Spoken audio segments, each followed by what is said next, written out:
We're not immune. We don't get out of jail free, get out of pain free, get out of suffering free card because we're Christians. We're going to all go through it in life. But the only difference between the two is what they're building their lives on. One is sand and one is the rock. And it said that the one on sand fell and it was a great fall. The other one stood through the extreme storm.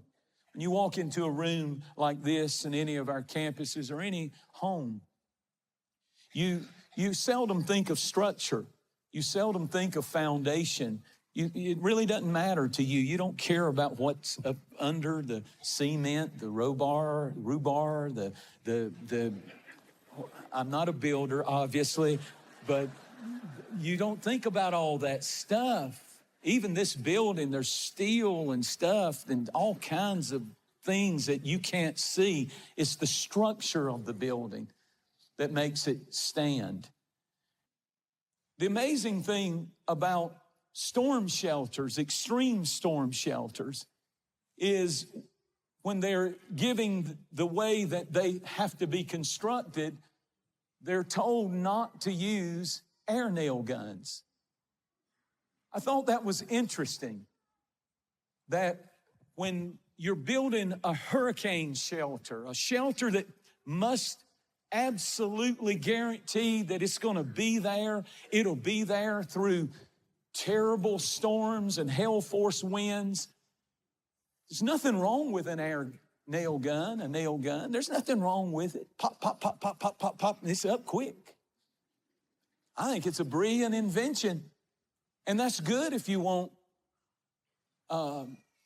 something for 10 years, 20 years, 30 years. It might last 50 years with a nail gun. Pop, pop, pop, pop, pop. But if you're going to build something that's going to endure the most extreme, worst storms, you got to go not with the new modern tools that run on batteries, but you got to get the old hammer and nail out. It's pretty amazing. The old method is the one that you want to trust when the storm comes, when all hell is breaking loose. I don't need to know that my whole life is built on just a pop, pop, pop of a little bit of religion, but I need that old hammer and that nail and that cross. I need something that will outlast the storm. If you're just building a temporary church, pop, pop, pop, the latest, greatest, whatever. But Free Chapel is not a temporary church. I am not a cutting-edge preacher, and I'm not up here trying to build a fly-by, drive-by church. I still believe the church is essential. I still believe that without the church, the nation goes to hell. I still believe without the church, the family disintegrates. I still believe without the church, the gates of hell will prevail. And if you're just building a temporary church, and we've seen them pop, pop, pop, pop, use the air gun, and it'll be fine, and it'll last for a little while, and then like the Tower of Babel, it'll fall. But we're not interested in building that kind of church. If you're going to build a safe structure that will withstand the storm, you don't need new gadgets. You don't need new methods. You need a hammer and you need a nail. You need something that you know will withstand the storm. I'm not building a garage. I can't just have pop, pop, pop religion. Just come on Sunday, pop, and that's it, and I'm good. But it's the hammer and the nail, because the carpenter's son said, I will build my church in Matthew 16. I will build my church, and I'm not going to use a nail gun. I, God Almighty, am going to come in a skin suit to planet Earth. The Bible said Jesus thought it not robbery to be equal with God. In other words, and then it said, all of the Godhead was in him. All of God put on an earth suit, and for 30 years, he did not preach a sermon. He created the universe. He hung the world on nothing. He spoke the world into existence, created man, but now he's on planet Earth in skin and flesh and blood. Jesus was 100%.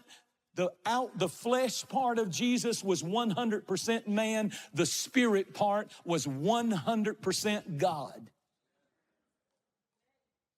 And for 30 years, he doesn't heal. He doesn't do anything. Why? Because it's not a pop, pop, pop nail gun deal he's building. And for 3.5 years, he goes, and then he says, I'm going to build me a church. And the devil didn't know that the thing that he was going to use was a hammer, 3 nails, and 2 beams called a cross. And he said, that will become the structure that if you build your life on, if you flesh out your life, as long as the foundation and the structure of your life is that cross and that hammer and those 3 rusty nails and the blood that I shed, I promise you it's a storm shelter that will withstand anything hell can bring against you and your family. The Bible put it like this in Isaiah, no weapon formed against you shall prosper. I want you to clap your hands if you believe in the foundation that is unshakable.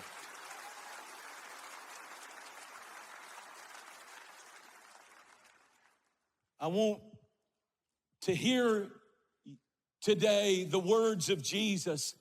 I will build my church. The gates of hell will not prevail. The church is not these buildings. The church is you. The church is you and your marriage. The church is you and your family. The church is your children and your grandchildren. I will build my church with a hammer and a nail.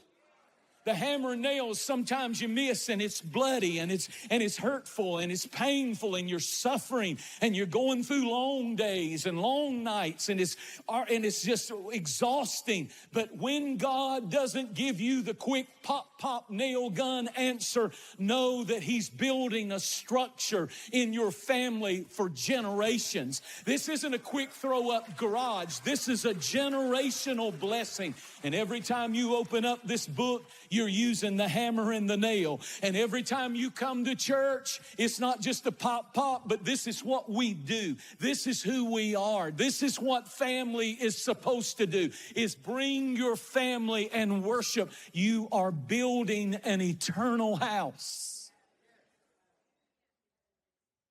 Noah was commanded by God to build an ark for the saving of his family, the text said. And it was not a nail air gun. It was a hammer and nail approach. And it took them 120 years. Can you imagine the people who were making fun of them? Can you imagine the people who were saying, how stupid? Why do y'all still go to church? Why do you still pray? Why do you still fast? Why do you still read the Bible? I'm telling you, we're living in that time where the little nail gun religion of just go to church on Easter and go to church and love God in your own way and do your own thing. But there's something to the old method of the hammer and the nail and just saying we're going. And especially if you want a house that's going to endure. I cannot promise you won't go through stuff. I cannot promise you your kids won't go through stuff. I cannot promise you your marriage won't go through stuff. I can promise you that if you're building it on the right structure and foundation, hell can hit you with its best shot. The old wolf, the devil, can huff and puff, but he will not blow your house down because Jesus himself, the carpenter's son, said the gates of hell. It's a guarantee your family and your home will still be standing. Turn to somebody and say, you've got the guarantee.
That's a big deal. I love that when Noah built it, got his family inside of it, everybody was mocking them and making fun. But you know, the storm came. And when the storm came, they went in a minority, but they came out a majority. And the only thing the storm did was get rid of their critics. I'm telling you that we have a structure, folks. I can't even promise you the government. I can't even promise you the nation is going to be remaining 100 years from now. But should the Lord tarry his coming, the church that he is building will be alive. It's alive in China. It's alive in Ukraine. It's alive in Russia. It's alive all over the world. They can't snuff it out because it's built to last.